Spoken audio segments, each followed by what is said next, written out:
Shalom, shalom, peuple de Dieu. Shalom, shalom, peuple de Dieu. Nous sommes heureuses de vous rencontrer encore ce soir. Voilà. Que le Seigneur soit glorifié, Amen, que sa gloire amen, se amen. manifeste au milieu de nous. Amen. Voilà. En ces temps difficiles, que la présence de Dieu se manifeste dans toutes vos maisons, Amen, amen. qu'il soit au milieu de nous. Amen. Voilà. Aujourd'hui, nous venons donc avec un thème, c'est chercher premièrement le royaume de Dieu. Et nous avons comme texte de base Matthieu 6, du verset 25 au verset 34. La Bible déclare, c'est pourquoi je vous dis, ne vous inquiétez pas pour votre vie, de ce que vous mangerez, ni pour votre corps, de quoi vous serez vêtus.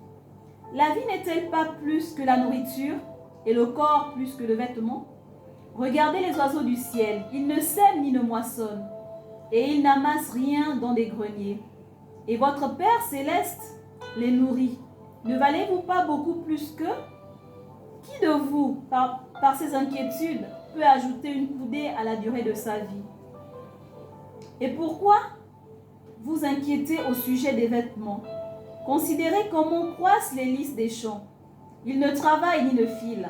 Cependant, je vous dis que Salomon même, dans toute sa gloire, n'a pas été vêtu comme l'un d'eux. Si Dieu revêt ainsi l'herbe des champs, qui existe aujourd'hui et qui demain sera jetée au four, ne vous vêtira-t-il pas à plus forte raison, gens de peu de foi? Ne vous inquiétez donc point, et ne dites pas, que mangerons-nous, que boirons-nous, de quoi serons-nous vêtus? Car toutes ces choses, ce sont les païens qui les recherchent. Votre Père céleste sait que vous en avez besoin. Cherchez premièrement le royaume et la justice de Dieu, et toutes ces choses vous seront données par-dessus tout. Ne vous inquiétez donc pas du lendemain, car le lendemain aura soin de lui-même. À chaque jour suffit sa peine. Amen. Amen. Amen, amen, peuple de Dieu.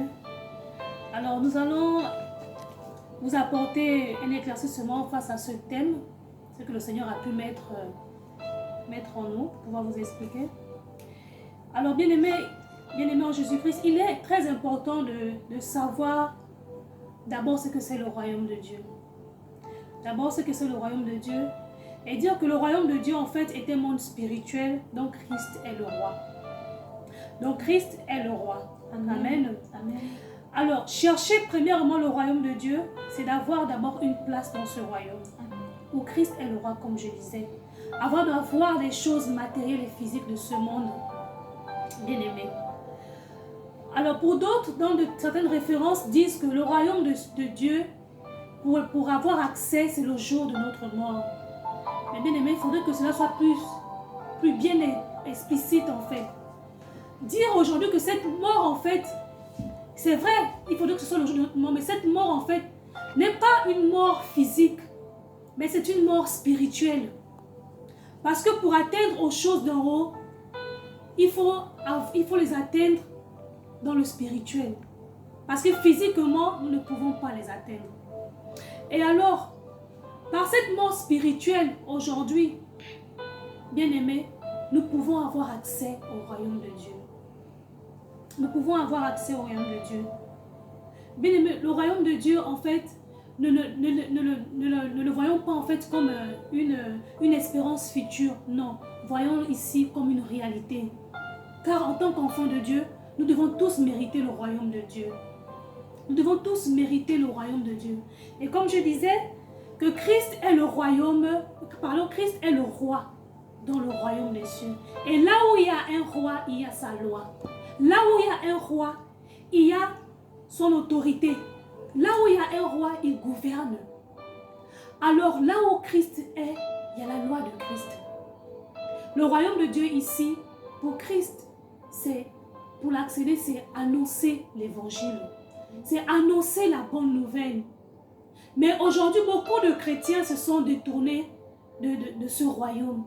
Beaucoup de chrétiens ont manqué à regarder vers l'entrée du royaume par des choses vaines qui nous retiennent aujourd'hui. Nous nous sommes plus attelés sur, comme peut le dire Matthieu, sur le manger et le boire. Mais laisse-moi te dire, bien-aimé, que le royaume de Dieu n'est pas seulement le manger et le boire. Le royaume de Dieu, il y a la justice, il y a la paix, il y a la joie. Ne nous attelons plus sur des choses vaines qui nous retiennent encore en captivité, qui nous éloignent en fait de cette grâce de bénéficier de pouvoir tous accéder au royaume de Dieu. Bien-aimés en Christ. Bien-aimés en Christ, le royaume de Dieu, tout abandonner pour le royaume de Dieu, c'est avoir l'espérance de vie. Jésus pouvait le dire ici dans Luc 18 au verset 29 et 30. La sœur Linda va nous apporter Luc 18, verset 29 et 30. Voilà. Il est écrit donc dans le livre de Luc 18, verset 29. Et Jésus leur dit, je vous le dis en vérité, il n'est personne qui, ayant quitté à cause de moi, à cause du royaume de Dieu, sa maison ou sa femme, ou ses frères, ou ses parents, ou ses enfants, ne reçoivent beaucoup plus dans ce siècle-ci et dans le siècle à venir, la vie éternelle. Amen, amen, amen. Vous voyez, bien aimé, vous voyez que pour le royaume de Dieu, Jésus est clair. Tu ne peux pas abandonner toutes ces choses pour accéder au royaume de Dieu et ne pas bénéficier davantage. Nous avons la possibilité d'entrer dans le royaume de Dieu et avoir une vie plus abondante, plus victorieuse. Avoir une vie dont l'Écriture, dont la promesse de l'Écriture nous dit aujourd'hui. Entrer dans le royaume de Dieu. Avoir tout abandonné pour pouvoir accéder au royaume de Dieu. Ne pas dire qu'avoir tout abandonné et ne plus rien faire, bien-aimé. Abandonne tout aujourd'hui. Mais n'abandonne pas pour dire par les lèvres que j'ai abandonné. Non, maintenant par des actes. Rentre et proclame l'évangile. Rentre, annonce l'évangile. Car là, tu as tout abandonné pour faire l'œuvre du Seigneur. Tu n'as pas abandonné pour t'asseoir et dire comme j'ai tout abandonné, je m'assois, je ne fais plus rien. Non. Ce n'est pas ce que la justice de Dieu nous demande de faire. Amen. Tu abandonnes aujourd'hui parce que tu veux accéder au royaume de Dieu. Mais pour accéder au royaume de Dieu, bien-aimé, il faudrait suivre la loi qui se trouve dans ce royaume. La loi que le roi Jésus-Christ aimait pour accéder à ce royaume, bien-aimé. Qu'on pouvait ici voir la femme samaritaine qui allait prendre de l'eau au puits. Elle a reçu l'évangile. Et là, elle a laissé sa cruche. Elle a couru pour aller annoncer l'évangile. Elle a couru. Elle a laissé cette préoccupation, en fait, qui la retenait. Aujourd'hui, certainement, il y a une préoccupation qui te retient, bien-aimé, qui t'empêche de pouvoir accéder au royaume de Dieu, qui t'empêche de pouvoir vivre les bienfaits du royaume de Dieu, bien-aimé. Laisse là cette préoccupation. Laisse là cette cruche, bien-aimé. Laisse, bien-aimé, la colère, l'envie. Laisse le mépris. Laisse la jalousie. Laisse toutes ces choses. Laisse l'inquiétude, la plainte. Laisse-la et reçois l'évangile de Dieu. Va, annonce comme cette femme samaritaine. Laisse-la, annonce. Va annoncer. Et bienheureux, bien-aimé, on peut le dire, Jésus dans le livre de Luc, tu ne seras pas dessus. Tu recevras d'abondance. Tu recevras d'abondance. Bien-aimé, aujourd'hui je prie le Seigneur que tu te détournes de toutes ces choses qu'on pouvait le dire ici, Matthieu. Et de ne t'inquiéter de rien. De ne t'inquiéter de rien, car le lendemain, ne pas t'inquiéter du lendemain, car le lendemain aura soin de lui-même. Parce que chaque jour suffit sa peine.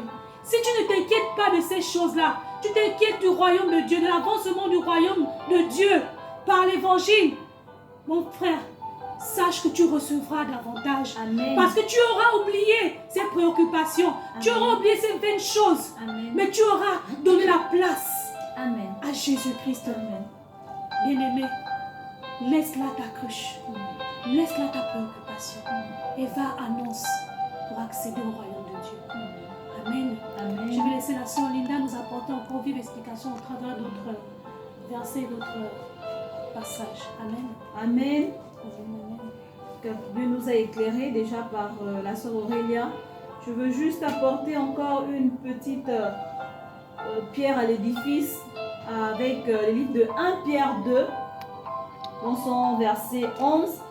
Le livre déclare: Bien-aimés, je vous exhorte, comme étrangers et voyageurs sur la terre, à vous abstenir des convoitises charnelles qui font la guerre à l'âme. Ici, notre Seigneur nous exhorte à nous abstenir des convoitises charnelles. On a parlé hier des passions, on a parlé hier de toutes ces choses qui nous attardent, qui nous attachent à la terre, qui nous attachent au bien de ce monde en fait, qui fassent que le chrétien ne veut pas quitter ce monde. Et c'est cette peur qui fait que le chrétien a peur de la mort. Mais nous ne devrons pas avoir peur de la mort. Nous devrons regarder au royaume de Dieu et nous devons nous considérer comme des pèlerins sur la terre. Amen. Nous sommes des passagers, nous sommes des voyageurs. Nous ne sommes pas permanents ici. Amen. Notre demeure éternelle est là-haut auprès de notre Maître, notre grand Seigneur. Amen. Ce n'est pas ici. Donc, tout chrétien doit être prêt à partir. Voilà pourquoi, comme on le disait dans l'histoire des 10 vierges, nos lampes doivent toujours être allumées. Et nos lampes, c'est l'évangile, la parole de Dieu, nos actes. Tout ce que nous faisons doit être ce que Dieu veut que nous fassions afin que nous soyons prêts pour repartir à notre Père. Donc, que le Seigneur soit glorifié. Nous vous remercions et nous remercions notre Dieu qui a pris part à ces moments. Nous allons élever la voix. Amen. Merci Seigneur pour ces moments dans ta présence, parce que tu es Dieu et parce que tu nous as encore permis de nous adresser à tes enfants. Merci parce qu'au travers de ces messages, nous-mêmes nous sommes édifiés. Glorifie ton nom Seigneur dans ces moments. Glorifie ton nom chez un frère, chez une sœur qui recevra cette parole. Béni soit ton glorieux nom, mon Dieu. Sois élevé, Père éternel, sois magnifié. Nous te bénissons, au Dieu de gloire, que cette parole encore apporte encore, au Dieu de gloire, une lumière à ceux qui en ont besoin. Dans le nom puissant de Jésus de Nazareth. Amen. Amen. Merci, que le Seigneur vous bénisse, qu'il demeure au milieu de nous. Je prie le Seigneur que chaque jour, il révèle en nous encore des thèmes qui permettent de venir, quelque chose qui permet de venir apporter à ses enfants une lumière. Amen, amen, gloire à Dieu.